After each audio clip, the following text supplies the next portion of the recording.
Hello everyone, welcome to the Captain's Video Weblog. We are Tuesday, December the 6th, 2016. I really hate that word. Yeah, look at that. I cut myself on the lip.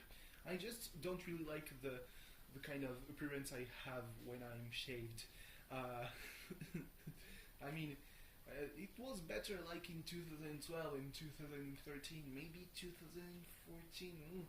But yeah, I mean, you can watch reaction videos. That wasn't, I wasn't looking very good, but yeah, it was better than now. Yeah, I cut myself on the lip, and because I thought that I would cut myself on many places because I'm not good with razors, and it turns out that I may have a pretty thick skin, so that's why the lips were the only place where I could make myself bleed. But yeah, it hurts like a bitch. Maybe it's because of the shaving cream that was a little bit minty and all that. So yeah, very cold and stuff. So I mean, it didn't have any alcohol, so that's for the better because I would be dead. Yeah. So yeah, it was because of my dogs. They yelled on the cat, and it surprised me. And but at least I found the right way to shave, and for that, I'm really happy that I figured it out myself because I was like, well, last time I went that way. This time I'm gonna go this way, and this way was just so much faster. I went like 30 minutes, maybe it took me. It was fucking amazing. So yeah, originally this video vlog should have been recorded like maybe 5 hours ago.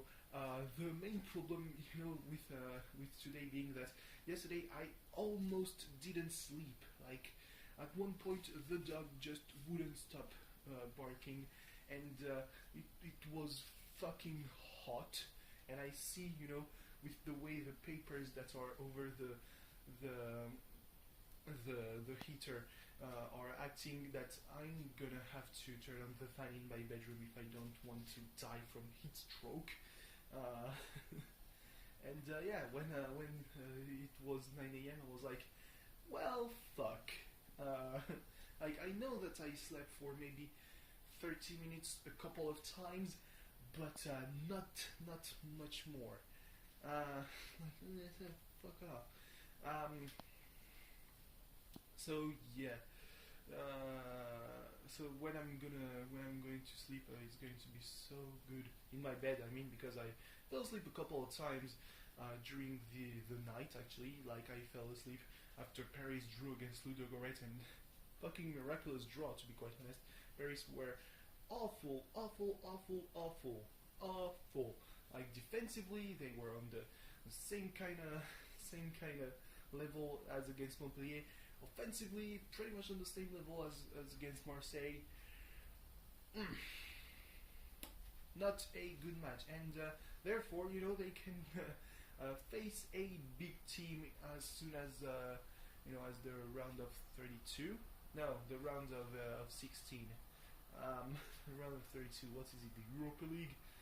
Ludogorets, with this draw, managed to clinch a spot in the Europa League. Actually, that's nice. Yeah, because Basel they lost against Arsenal 4-1. So yeah, fell asleep that like it was 11:30, and then I fell asleep in the shower, so around midnight, and then I fell asleep a couple of times on the couch when I was watching anime. And yeah, I've been awake since almost 4 a.m. Like it was very awkward eating my night meal in front, because I was just dying of hunger, and it was very awkward eating in front of my dad, who was having his breakfast. My dad is one of those really people who go really slow when they wake up. So even when they are taking their breakfast, it's for the better that you don't talk to them. Kind of grumpy people. Like when I wake up, I'm always like, okay, let's go for it. Which is one of the main reasons why I actually think that my body might never be asleep. It just feels weird. Um, yeah. So why did I wake up at 9 a.m.? Well, there was this medical exam for my foot, for my toe, and yeah, what I was fearing was sort of true. What I was fearing that was that it was too late to have a surgery that would put everything back in the initial state. Like, I have two options right now. Either I don't do anything and apparently I'm gonna have to take sports a bit lightly, though I kind of bullshitted around. I said, yeah, it hurts when I walk for 15-30 minutes. I don't actually work for 15 or 30 minutes because of my asthma. So I wouldn't know. I mean, when I walked for 15 minutes last time, I didn't hurt. So just that I wanted to know what were my options, and my options are either we don't touch and might be a problem later, or we put a screw through both bones, just remove the articulation altogether, and no more pain and all that. To be fair though, I really want to put my toe to the test before taking any kind of decision, because if it turns out that, for example, I can shoot a ball like I used to do and it doesn't hurt a lot, then fuck that. But if I don't feel well, yeah, maybe the surgery will be the better decision.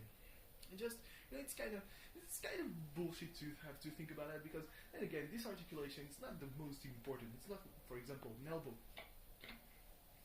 an elbow or a knee. It's a big toe. But still, I kind of like it's one of the ways that I have to crack the bones in my foot. So just kind of yeah. If it's not necessary, I mean, the surgery only takes for the day. I get in the morning, get out on the evening, and then I just have to have a post-op shoe for maybe a month, and then I can't. It's all done. It won't hurt anymore. But I don't know. Anyway, yeah. There's also a thing about my internship. Also, good news and bad news. So the good news is that it lasts for 6 months. My professor seems to be okay with that, and I mean, he probably didn't grasp the whole thing though, because he told me, yeah, you can start in January. The thing is though that I would start the Monday, January the 2nd, and the last day to send the applications is on Thursday, December the 15th, so just around the corner. But the little problem is that there are papers to sign, for the internship to start, and the 2 weeks between the end of the applications and the start of the internship. So even after that, I might have to wait a couple of days to receive a final answer, or maybe even do an interview. It's like, but when are you going to find the time to send the papers to the boss of the school? Because he probably will be on holidays for Christmas. Yeah, that's a thing. So he probably won't want to bother with that. Yeah, this is just a theory. So yeah, we'll have to see. I'm expecting his answer later today. Just don't need it's going to be for 6 months, and you don't need to have the driver's license. This is fucking amazing. Thank you. Just one little bother that I start so early, because also it's close to Lyon, so that means that after New Year's Eve I will have to wake up pretty early and then fuck off to my family in Lyon. But then again, there's the thing with maybe they won't want to host me, but they are family though. So it's just complicated. I don't know. So all tough stuff to deal with. Speaking of stuff that needs to be dealt with, Monday Night Raw, so it was a very good show. Does SmackDown have the weapons to compete with Raw when the main event, the announced main event, is a WWE World Title between AJ Styles and James Ellsworth, with the threat of Dean Ambrose just being there? I don't know. We'll have to see. Maybe this match won't even take place. Maybe Dean Ambrose will be so pissed at Ellsworth that he's going to put him out of service. So yeah. Anyway, so Raw started not with the Big Show, but actually with Seth Rollins wanting to put his hands on Triple H, and Triple H wasn't there, obviously, but Kevin Owens was there. So he was like, we'll give you a gift, a little match against the Big Show. And yeah, so Rollins won by count out after Big Show choke slammed Owens. Owens was on the ring apron, was like, finish him, and Big Show was like, fuck you, I'm heel, I'm face, whatever, take you by the throat, put you over the top rope, choke slam, goodbye, fuck yourselves, basically. The whole thing with Enzo and Lana, actually, it was a trap. Watching live, it was fucking obvious that it was a trap, and I mean, everything was going so well for Enzo. He received the pick, he saw Ric Flair, who was like, yeah, an Uber, I'm going to give you my limousine. And Cass was supposed to face Rusev, and it still took like 3 minutes for Cass to realize that when Rusev wasn't coming out to his theme, probably that meant that something was up with Lana and Enzo, and boy, was something up.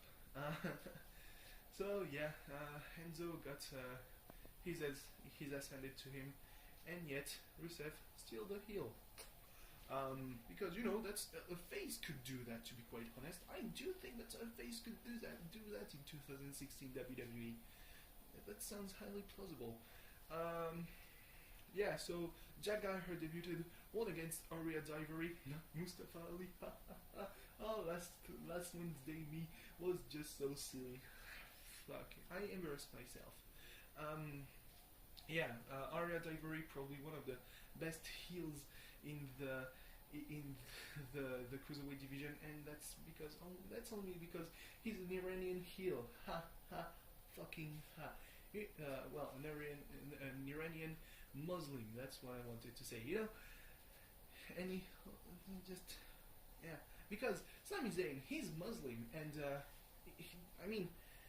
his face, they couldn't be more face than him. Jack Gallagher, just great, got a great reception. Now, how much of that was real, I don't know.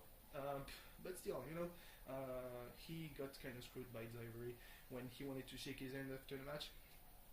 Ivory kicked him in the gut, clipped his knee, and fuck you. So then there was Sami Zayn versus Kevin Owens, which at this point, when during the draft, we thought that by December this rivalry would be overdone to death, and yet this is like one of the very first times they've met since the draft, actually. Before that, Owens talked with Jericho, telling him that he would have a couple of matches, first with Roman Reigns for the US title, then with Seth Rollins at Roadblock, and then a third match, I don't remember, but he talked about gifts, like the gift of Jericho, drink it in, dude. But it sounds more like 3 stages of hell. Yeah. No, but really though. Very good match between Owens and Zayn, as if we needed to have that kind of precision said out loud, because two great workers, they play off each other so well that it's actually a bit it's a bit sad that Zayn hasn't been put in the title picture. And Zayn lost because obviously. After that, there was Bayley against Alicia Fox, just a little thing because Bayley offered a teddy bear to Cedric Alexander, and Alicia Fox has like kind of a crush on that Cedric Alexander, that? And Fox lost. at one point you gotta stop the bullshit. Then there was the tussle in Texas. You know, Titus O'Neil being pissed that Mark Henry stole his role in a movie. So he gave out flyers, handed out flyers about the tussle in Texas, and then he lost in like 30 seconds. Wow. Fucking wow. TJ Perkins dabbed his way to a loss against Rich Swann in a very good match. Like and it's sad that Rich Swann, the champion, very charismatic, has good moves, and yet the absolute silence. Always the absolute silence. I am just infuriated. Like when he managed to bring back the crowd, you know, with Brian Kendrick, they managed to bring back the crowd after 3 hours of wrestling back into a wonderful main event for the first episode of 205 Live. And you know, now the crowd is just like, well, I mean, we don't watch the product. It's like fucking Baron Saxon who says, Jack Gallagher, fuck off, Byron. What's the product? It was like literally last week. There was a vignette, and you heard Corey Graves saying Jack Gallagher. You heard Michael Cole say Jack Gallagher, and Jack Gallagher. Fuck you. There was the US title match was actually pretty fucking good until Kevin Owens decided against Jericho's wishes to get involved, like super kicked Roman in the face. Why would you do that? Yeah, no, I mean, really, why would you do that? Then still Roman managed to kick out at 2. Yeah, sure, how about it? That infuriated Owens, and Jericho told him, yeah, go away, go back, I don't need you. Like, yeah, you're going way too fast with this Jericho breakup. I don't like that. It should go into WrestleMania, damn it. You know, when they did the thing last week, I was like, yeah, with that pedigree, maybe Jericho will be out for a couple of weeks. Or a couple of months, who knows. Now, he was just out for the week. Yeah, I mean, in canon, he wasn't even out, I guess. So, yeah, and then, you know, after that, it just gave the time for Roman Reigns to recharge and go for a spear, but, like, it failed the first time, and it hit the target the second time, so Roman Reigns is still the US champion, and at least he defended his title, you know? If we cannot have a lot of things, at least we have Roman Reigns defending his title. Which was my main complaint about the match at Roadblock. You know, the fact that Roman doesn't defend his title, but I mean, he defended it. Then there was the match between Cesaro and Sheamus against the Club, and I mean, as much as I enjoy the idea of the triple threat, because the New Day got involved, so it ended in no contest, and we're like, well, we have no contenders. But yes, you always have, it always ends up that way. You have the two teams. You could lose the tag titles without even being involved in the decision. Great work. I do think, yeah. But what about the revival, though? Huh? What about the revival? Can't we have the revival? I guess not. You know. I mean, they arrive, they fuck shit up, they take the titles, and they run with it. Maybe they should be the one to break the record of Demolition. Fuck that. Yeah, you know what? Yeah, I like this idea. And then there was Charlotte. Charlotte saying she was getting tear-eyed, and she was like, "Oh, I said so much bad things to my father." And Ric Flair arrived, and then she said, "You son of a bitch!" And she slapped him across the face. "You celebrated with my enemy." Blah blah blah blah blah. Okay, calm down, Charlotte. Which you know, just all that violence prompted out the arrival of Sasha Banks, but it all turned out to be a trap for Sasha, because Sasha had agreed to the match, to the rematch at Roadblock. So yeah, and well, Sasha got beat up under the eyes of Ric Flair. Ha ha ha! You know, just, ooh, I'm a heel and I don't want to be associated to my father. That's why I decided to put his name to put my family name, into my real name. So yeah, well, I mean, still Raw was pretty good. So we'll see if SmackDown has, a way to answer that. Maybe not. Maybe talking smack as always. So yeah, thanks for watching. See you tomorrow. Bye bye. I'm gonna sleep. I'm just gonna die.